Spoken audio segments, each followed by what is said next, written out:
We are preparing for our 1:30 battle. The artillery are doing some setup and they're checking their equipment, getting everything positioned. You can see the farther off group, the opposing army, are also doing the same.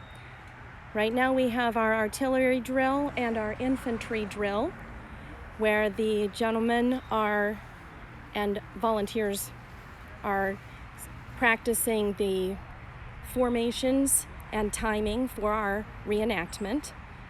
Today we are reenacting the Battle of Wilson's Creek in Missouri, where Olmsted County troops would have been present.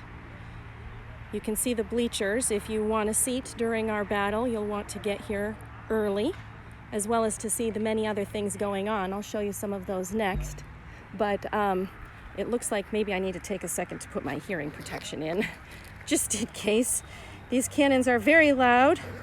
I'll just tell you, if you're the sort that likes loud fireworks, these will knock anything you've experienced out of the park. They are easily a multiple of the volume of fireworks, and the impact is felt very strongly. They'll walk you through ahead of time, if you didn't bring anything with you to put in your ears, how the troops would have protected their hearing. They cup their hands over their ears and keep their mouths open and breathe through their mouths. This keeps all your internal cavities open to allow as much sound as possible to pass through. I have no idea if that's medically accurate or not, but I am not a physician, but that is what they did at the time, and what you'll see the reenactors do today. They will, of course, be firing blanks, and in past years they've fired half powder. So the volume and impact you feel today, you will be able to imagine that double. The other thing to notice is there's a few cannons on each side of our battle for the North and South armies. These are representative of the many cannons that would have been present at the battle. The reenactments are timed for the pattern of the actual battle on fast forward. And there will be a narrator to walk you through the different movements, what happened at that battle. You can see the infantry out here getting set up for their practice run. And then you'll be able to imagine, with the help of the narrator, being present at the battle itself.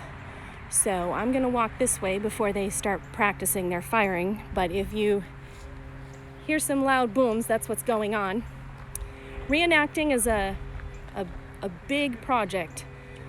The groups you see here will live at the History Center as it was for the entire weekend in their tents.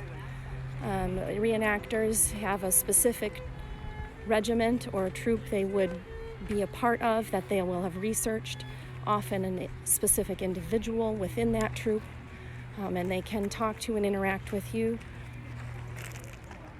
as that person and teach you and your children all about what life was like. You can see here we have volunteers wanted for the Battery 1 1st U.S. Light Artillery.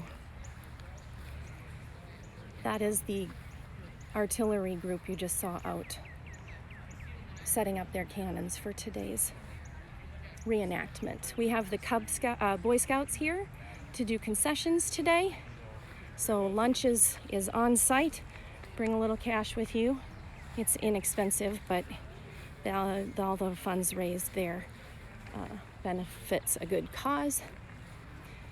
And I'm pretty sure cute little dogs didn't last long in a camp, but we have a few here for you today.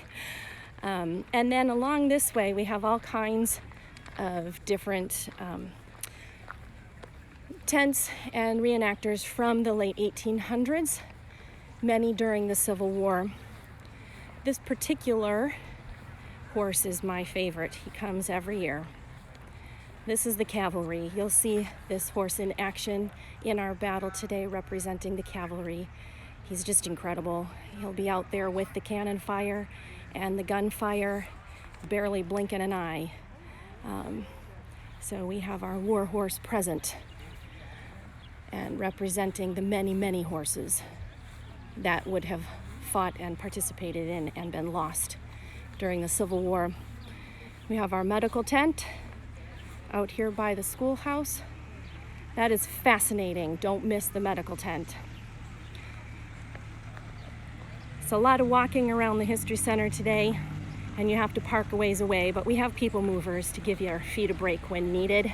It's beautiful weather today, so don't forget to bring the kids. My son just spent some time working on learning how to light fire with a flint and steel. We have dry goods shops and the Grand Army of the Republic and Women's Relief Corps reenactors here. The Grand Army of the Republic is the veterans group from the Civil War. The local Olmsted County Civil War veterans met. We have some Facebook posts on that if you haven't seen them, as well as on Instagram, of the local veterans. Olmsted County sent, they had about 10% of the total population enlist in the Union Army, some of the first in the nation to do so. Hello? Hi, I'm live streaming on Instagram. A pleasure to meet you. I'd love to meet you. I am Sergeant Steele. Nice to meet you, Sergeant Steele. What do you have in your tent? These are the tools for building anything at the time of the American Civil War. These are all, with a very few exceptions, are original tools to the era. And then these are the firearms of the day. Of the day. These two on top both have direct links to men of the 4th Minnesota. This one here. So these are vintage guns that these are all they used. Original. This one here, August Weishman. He carved his initials on the patch box. He was originally from the Albert Lee area. From Albert Lee area. And he was with the 4th Minnesota Volunteer Infantry. You can see his initials carved there. Wow. And the rifle on the right was Private Hackle. He was in the Winona area after the war. From Winona? From that area. Oh, he moved there after the war? I don't know if he was there prior or after. Okay.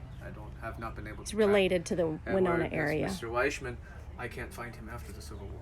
Oh, so we don't know if he made it or not. No, he survived the war. He did. What Okay. happened to him afterward we don't know. Lost. Here I have pictures of my families. This is my wife and the children that call me father occasionally. Dude, where's that picture taken? This was taken at La Duke House. Oh, okay, up in Dakota County, right? Oui. Yeah.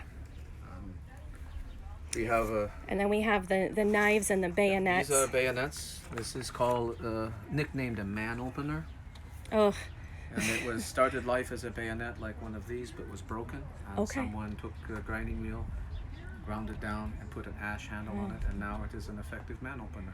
Yeah, I would say so. It would be rather unpleasant to be stuck with one. Yes, that would go all the way through. It's a long blade. Yeah, you don't need that much blade to do the damage, but no. Whatever works. Yeah, you want to reuse everything. What are these? These are the tools that a soldier would use to maintain these weapons. Okay, the maintenance tools. So for cleaning out the barrels and sharpening? No sharpening for maintenance. They're cleaning. Okay. Keeping them clean and ready to use. Wow. Well, make sure you come by and meet this gentleman when you're here today. Thank you so much. Right. You all have yourself a nice day. Oh, it's beautiful. How can we not? The weather is just wonderful. So as I was saying, is 10% of Olmsted County residents enlisted in the Union Army, some of the first in the nation to do so. If you think about that, in 1861, that means 10% of our population left 3 years after we became a state, leaving their newly set up farms, their wives and children who had not been here very long yet, to hold down the fort. And 10% of the population is of the entire population. So of course you have to remove women, children, and the elderly from that. Although our local enlistment rules have as high as age 64 that enlisted for the Union Army. Hey, we have celebrities here today. We got President Lincoln and his wife Mary Todd Lincoln here to meet and speak with you today. What an opportunity. Definitely come and meet our VIPs. And then down this way we have fur traders, we have laundry. There's my favorite. As a mom, kids learning how to do laundry. For some reason, they find it a lot more fun with a washboard and a squeezer than our modern machines, though I wouldn't make the trade any day. So it's a beautiful day. We hope to see you out here soon, and for sure before 1:30, which is when our battle starts.